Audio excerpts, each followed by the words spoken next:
I'm going to use Friedrich Nietzsche's notion that truths are illusions we have forgotten, or metaphors that have been worn out and have been drained of sensuous force, coins which have lost their embossing and are now considered as metal and no longer as coins. This is what I'm going to use as a critique of my own work on true storytelling from the book I wrote with Jens Larsen and Lena Brun.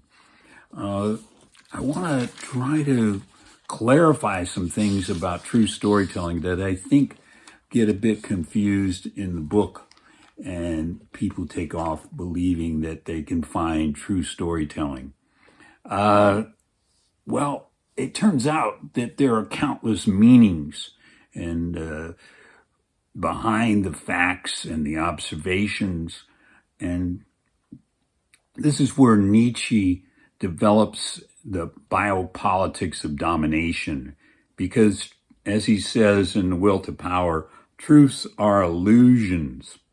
And if we think we've found true storytelling, we've probably only found the will to truth, which is motivated by a will to power. It's no accident that those in power define what is truth, and that becomes the essence of our true storytelling. What we want to do is say that causality eludes us. Again, from the will to power, we make the clumsiest of observations in our epistemological thinking, 477, but the thinking does not occur in the level of enthinkment.com as we explore it there.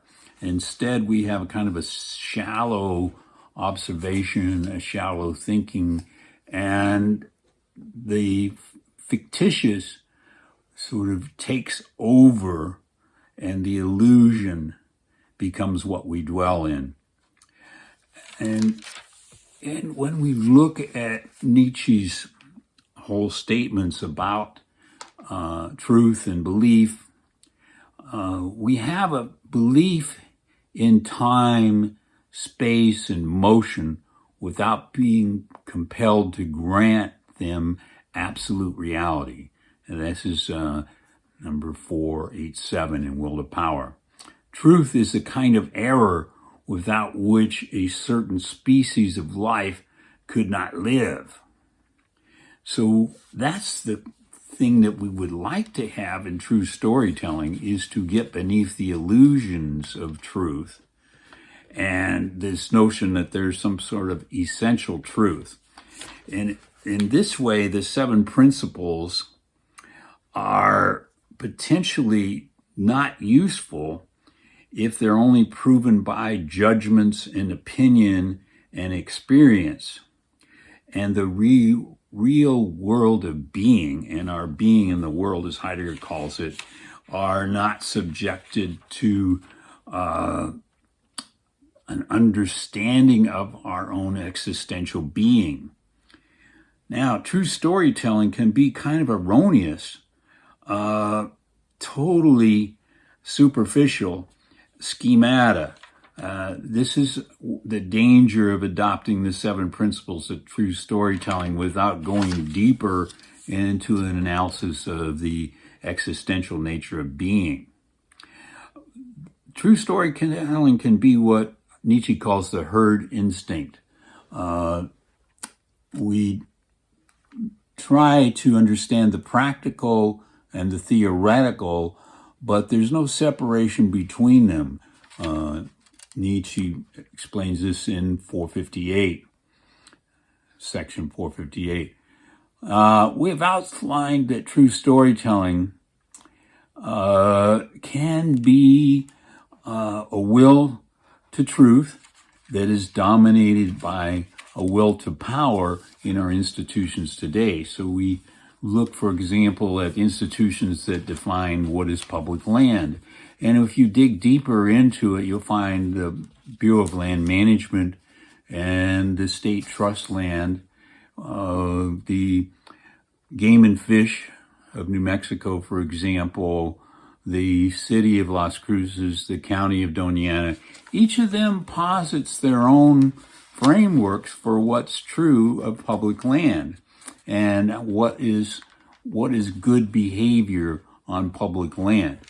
And so you have these conflicts, like Game and Fish will say, well, if you're 250 yards away from suburbs and urban developments and buildings, you can shoot all day long.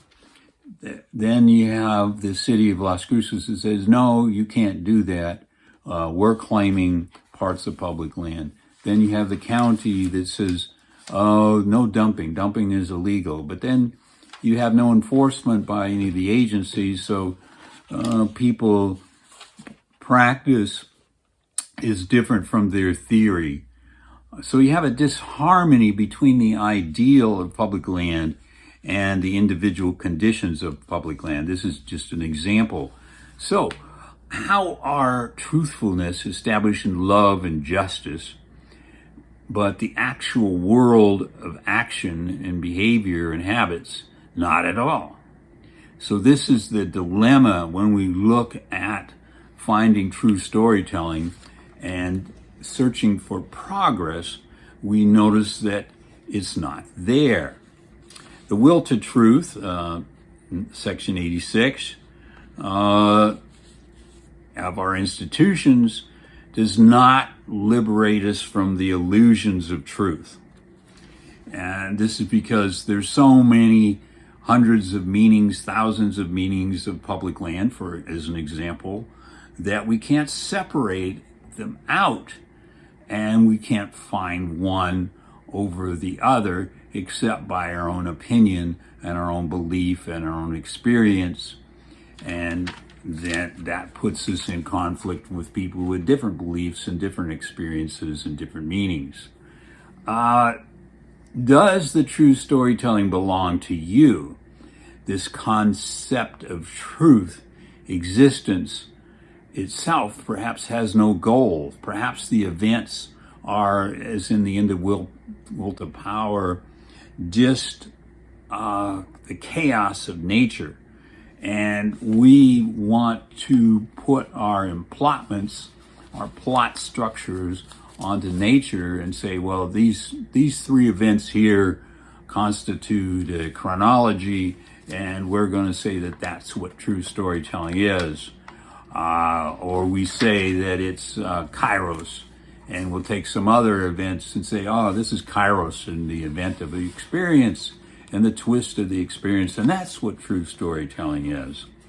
What is held to be true? Is it the realist of our everyday intuitions and experience? Is it the internal coherence of a formal understanding of truth? Is it the everyday realism that's the illusion of truth?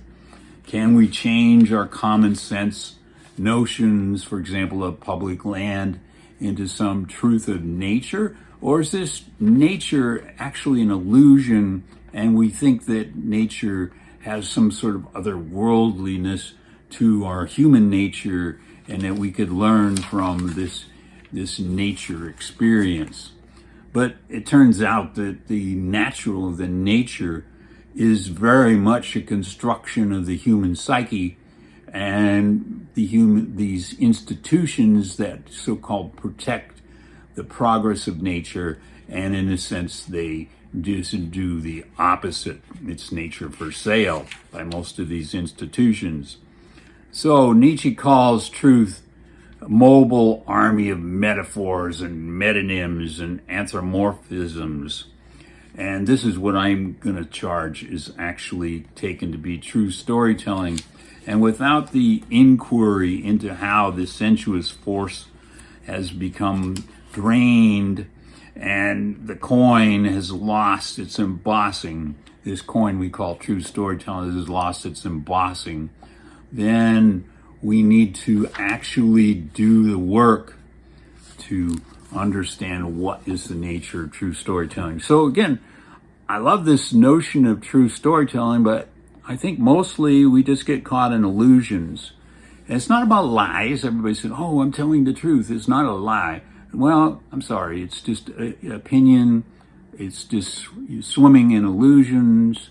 And until we get the existential nature of being, we're not close at all to what is true storytelling. This is Professor David Boji, and I hope this has given you some illumination. And I'll put links to the essay where you can find some of Nietzsche's statements about the coins and the lack of embossing and the wornness of the coin of so-called truth. Thank you very much for listening.